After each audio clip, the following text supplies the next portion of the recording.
Thank you. So today I'm going to be talking to you about how we at Middlesbrough College have just started dipping our toe into the online distance learning market. And I think that, we're just starting to dip our toe in it. And the reason for that is because back in April of this year, we were successful in a £300,000 flexible learning bid. And the remit of that bid was to provide engaging ways of bringing learners who are adults who are in work or returning to work back to education. So with that remit, we put forward a bid of creating one of our online access to health courses, which we deliver in-house, doing it completely online distance learning. So that's what I'm going to be talking about today. But I think before I go any further, I should probably say a bit of a thank you to Canvas, actually, because one of the reasons why we were successful in this bid was because they wrote us a nice letter of recommendation. At that point, when we bid for this money, we were 2 years down the road with Canvas, and they wrote us a nice letter of recommendation saying, "Oh, Middlesbrough College will be able to deliver this, no problem." So a big thank you to Canvas for the fine mess we now find ourselves in. So what exactly am I going to talk about? Well, I think probably, first of all, we're all trying to get into the online distance learning market if we're not there already, right? We all know the benefits it brings, being able to widen your learner numbers without having to build more buildings. And what I'm going to talk about today is not the nuts and bolts of online distance learning provision, not how we got the bid, not even really going to talk to you that much about the content that we used in our online distance learning course. What I am going to talk to you about is how Canvas facilitated every step of what we've done. So I'm going to tell you about the tools that we used to ensure that what we're doing and what we've done so far has been successful. I think probably a good place to start is to maybe outline some of the challenges that we felt were in place before we started the project. And these are, I guess, these are the same for everyone, right? These are the same that anyone who's going into the field of online distance learning come across. And what we perceived as the biggest challenge is not repeating the same mistakes that other online distance providers make. And what I mean by that is, I don't know about you, my experience of online distance learning has not always been that good, really. Content of varying qualities, intermittent feedback, not very good quality feedback, and learning as like a kind of silo on your own, feeling as though there's no one there but you learning. And our biggest challenge, I think, going into this project was making sure that we didn't repeat those mistakes, so our learners didn't have that kind of experience. And the second biggest challenge was, as I mentioned, the remit of this bid was aimed at adults in work or returning to work. So we had a user group with a spectrum of IT skills who may not have been used to learning via this model, who may not have been in education for quite some time. So that was, I think, probably our second biggest challenge as well. And based on that, we came up with a remit of what we thought we needed as part of our online distance learning course to address those issues. So, great content. Of course, yeah, we need an engaging way of making learning happen, of providing the information to our students. Intuitive navigation. Once again, we've got users with a variety of IT skills. We want to make sure that they are very easily able to find their way through the course. They're not looking for things, because they're not going to have someone to walk up to face and ask if they're doing the right thing. Communication tools, so communication tools between students and also between staff and students, of course, and collaboration opportunities. Like I mentioned, we didn't want that kind of silo learning effect. We wanted to make sure that there was peer-based learning opportunities for all of our students. Of course, a variety of different assessment methods as well, and linked in with that, tracking, grading, feedback. And if you add on top of that as well, we wanted to make sure that the whole course was engaging, educational, inspirational, and we wanted to do all of this through Canvas. So, not much, really. So what I'm going to start with is the content, and I think it's probably important for me to say straight off the back that we didn't want to buy in any content from any of the big content providers out there. we wanted to make sure that the content that we were providing for this course, because we were only doing one course, remember, we wanted to make sure that the content for this course was absolutely bespoke to our learner needs, and as a result of an effort between our academics and between the content creators. We didn't want to buy something out of the box that was kind of along the right lines. We wanted to make sure all the content that we used was exactly as it should be. So we didn't go to any online content providers. We started creating the content in-house ourselves. However, we had all this money. You know, we'd got this bid, so we thought, let's bring someone else on board to help. And so we went to, this is Chris Hodgson, and he works for Discover, his website, sorry, is discoverlearninguk.com. Chris used to work for JISC, and now he is a freelance content creator. So we brought Chris on board to help us develop some high-end content, help us do some high-quality video, and Chris has been an absolute dream to work with, and continue to work with. And if you're in the same boat, if you're going down this path as well, and you're looking for someone to help create some really high-end content, I can highly recommend Chris, and his rates are pretty good too. So, what does the content look like? So, like I said, I'm not going to show you tons and tons of content, but here's an example of some of the things that Chris has done, and some of the things our teaching staff have done as well. I'm not trying to take any credit for this. This is being done by our teaching staff and Chris and other content creators. So, here's a look at our course. So, as you can see, Canvas course there, you've got the buttons down the bottom which mimic what you've got going on the navigation menu on the side, and in the middle is a articulate storyline model of our college, and you can see there's a guide there. That guide will take our students through everything. So as you can see, completely bespoke, created once again by Chris. The guides will take our students through all of the themes and subjects that they're going to be learning. So we developed this kind of street, and each of our students go into a house or a building on that street and access their materials and assessments for that particular unit. Now, behind each of these houses is built on Canvas's module structure. Now, I'm going to get to that in a little bit. So in each of the houses, you'll have a guide voiced by some of our academics who were maybe a little bit camera shy. And we also linked out to some high-quality video content as well. Not sure who that is. This was done using Articulate Rise, and we bought a really high-end camera for it. And what we did was we filmed our academics, and we filmed me as well, because it was the summer, no one else was around, being the layperson guide through all of this content. So we really wanted to make sure that our students weren't just getting the very high-end kind of academic information, that there was someone going through it and giving it a kind of roundup in layman's terms. There was also challenges that were put together and embedded into Canvas as well. And we also used some of our tutors on the course to create some content. So meet Ian Evans, who's the main tutor for this course. Sorry about the picture, Ian, it's the best one I had.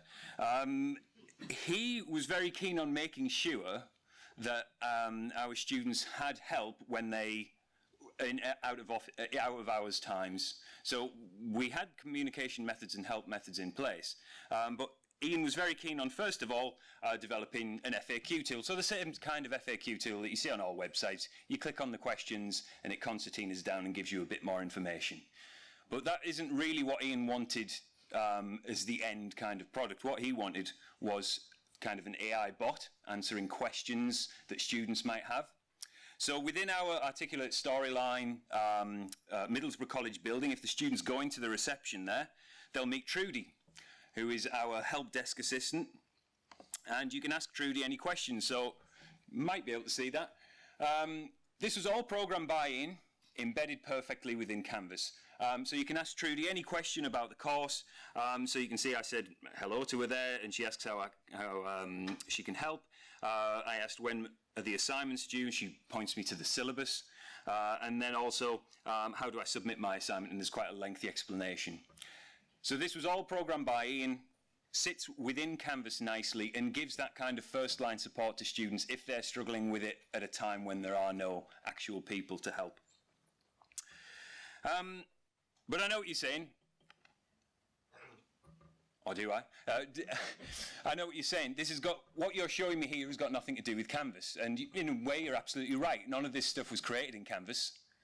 But the point I'm trying to get across is it all embedded in Canvas really nicely. Using the rich content editor, using iframe, using various methods of integration, we could put all of this within to our Canvas course. And so to our students, this is just all Canvas.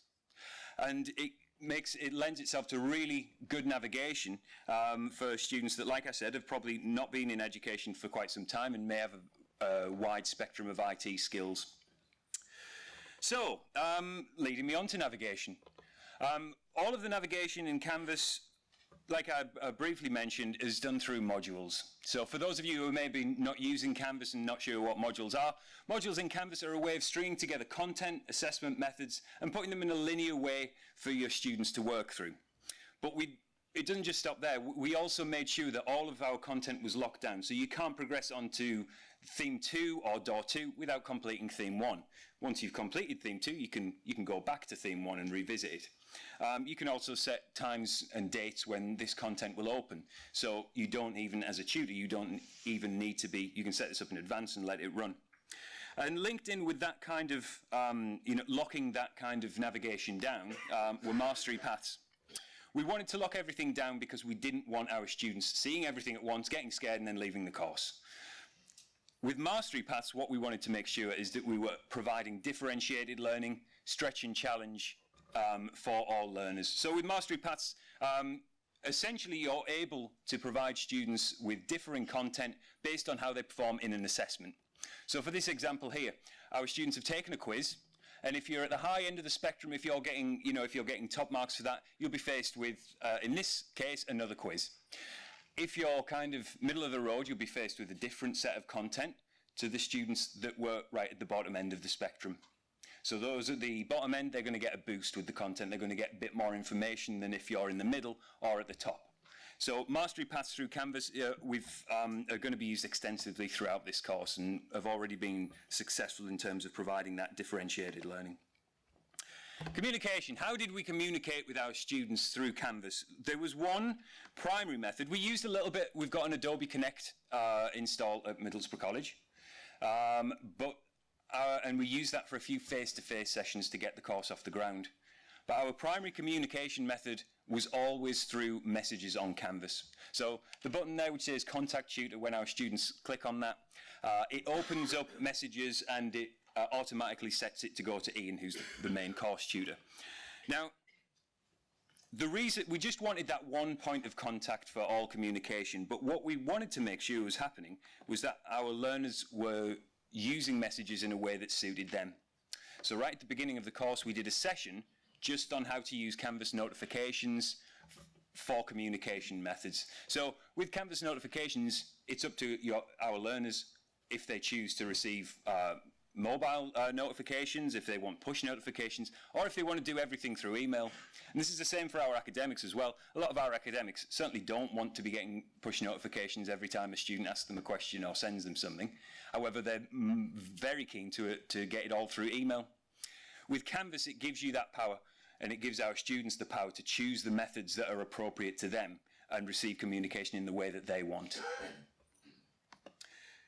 So collaboration tools, like I said, we were very keen on making sure that there were some peer-based learning opportunities throughout this course.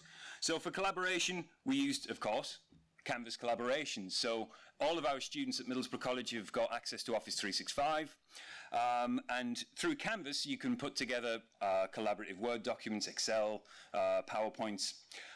And we really like this because coming back to that navigation as well, we can house it all within Canvas. Now, our students, some of them will use Office 365. They'll jump out to Office 365, of course, and use the tools there. But we wanted to make sure that if we were asking them to do something, that it could be all within the Canvas platform. And Canvas Collaborations allows that.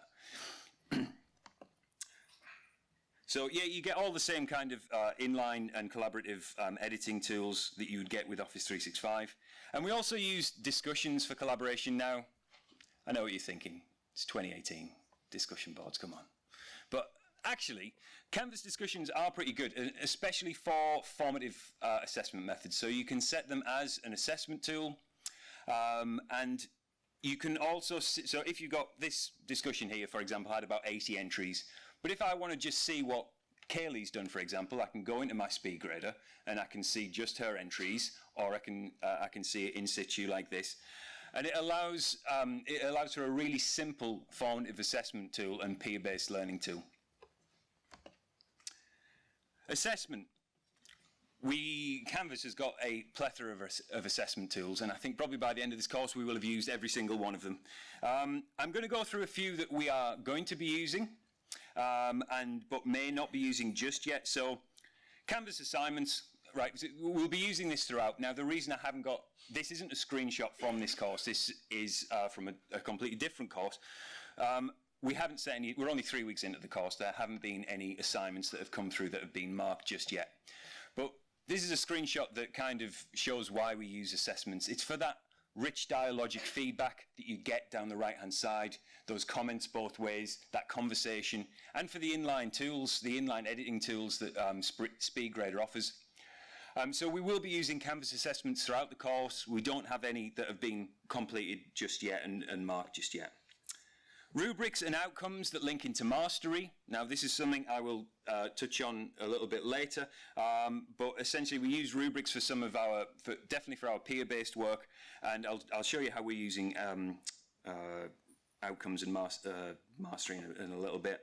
Quizzes, of course, nice and easy to set up, great to download from Commons, as Jared mentioned in the keynote.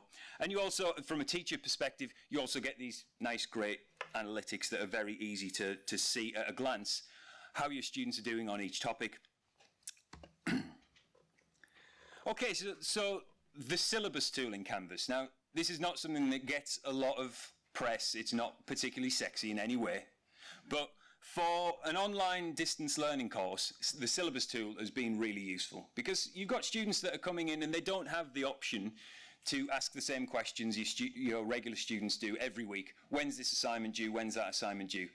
The syllabus tool allows you to set up a very easy, viewable platform of all the assessment methods, and very quickly too. So our students always know when the next assignment's due. They don't have to ask, they don't have to use the messages tool or anything like that. It's just there available for them.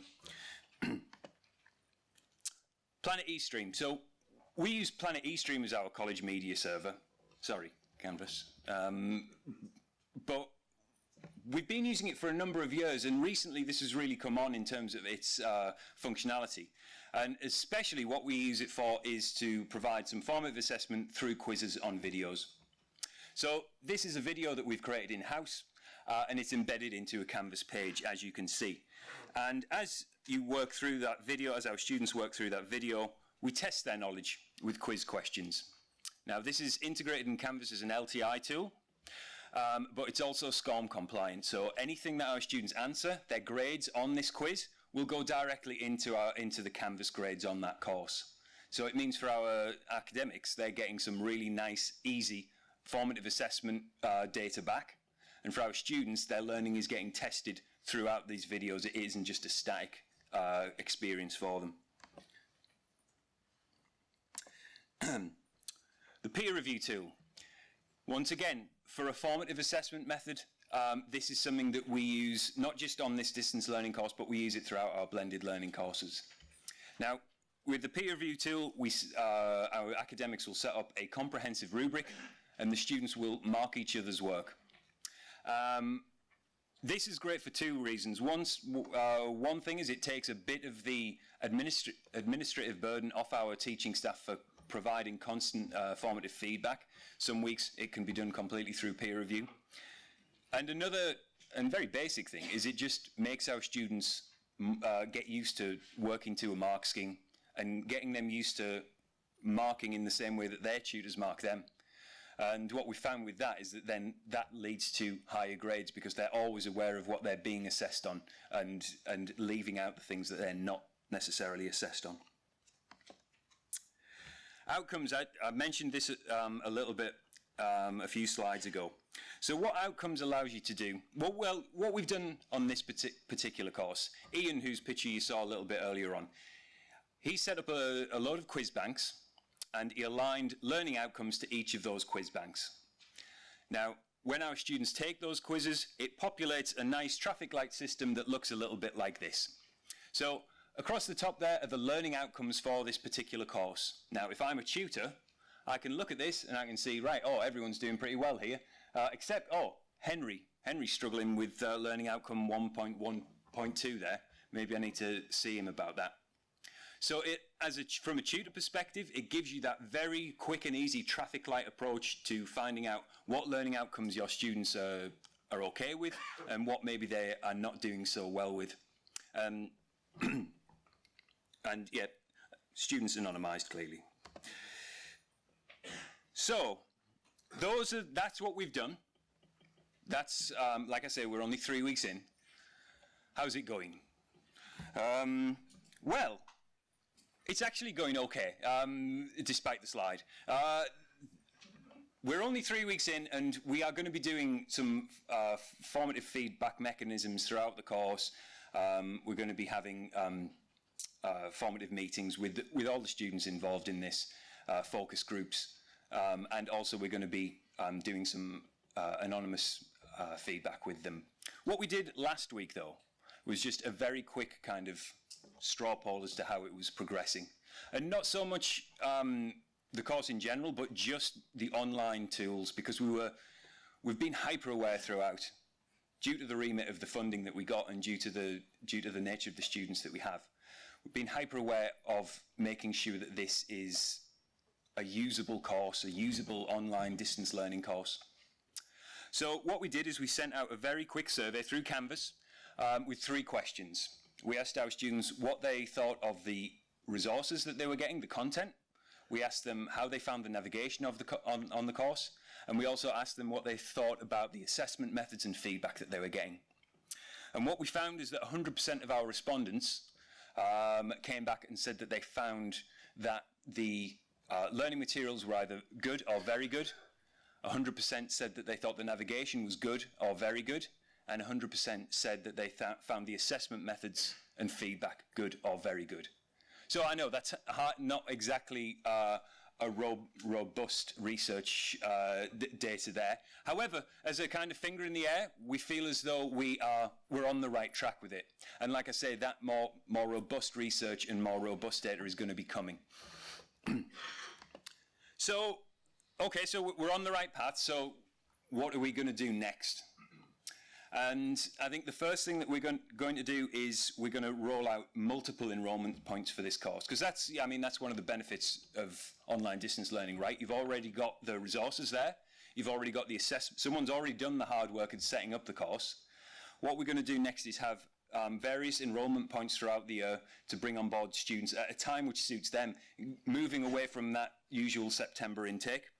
And once again, Canvas is going to help us with this, because we're going to be using, well, we've got a couple of different options. We can either just enroll those students in a separate section, give them separate due dates, give them for their assignments, set up separate discussion forums, so they're all within the same course. Or we can use Canvas's blueprint feature, which is something which allows you to create a template of a course and then use that template for several other courses, and any changes that you make to the original blueprint will hopefully be reflected across the other courses. So we've got a couple of different options there as to how we're going to do those multiple enrollment points. Another next step I think we're probably going to be looking at is purchasing Canvas Catalog. So this isn't something that we got for this project. Running only the one course, we didn't feel we needed it.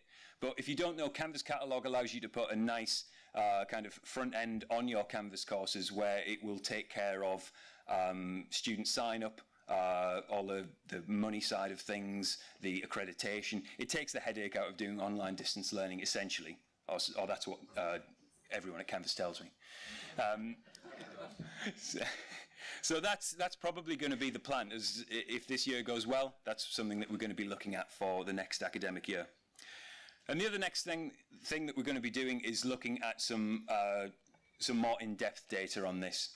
So looking at the Canvas data portal, pulling out some really rich data and finding out how the students are really engaging with this course, because we feel as though that's going to be the way that we can improve it moving forward. And so that's where we are. So this is some of our marketing you may have seen on social media, marketing this, our access to HE Diploma in Health distance learning course.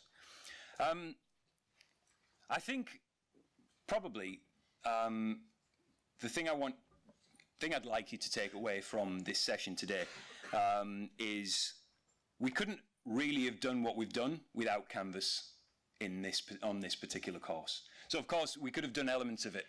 We could have created some great content. We could have put it into a different platform, and I'm sure it would have worked fine. But in terms of linking everything together, the collaboration opportunities, the communication methods, the rich content, and especially the assessment and feedback, I don't feel as though we could have done that based on the research that we did beforehand with any other platform. And that's why a couple of years ago, when we were looking to change our VLE, we chose Canvas because we already had an eye on that we were going to be doing this a little bit down the line. And we knew at that time that really we didn't think that we'd be able to do what we've done with Canvas with the provider that we had at that time. What was that?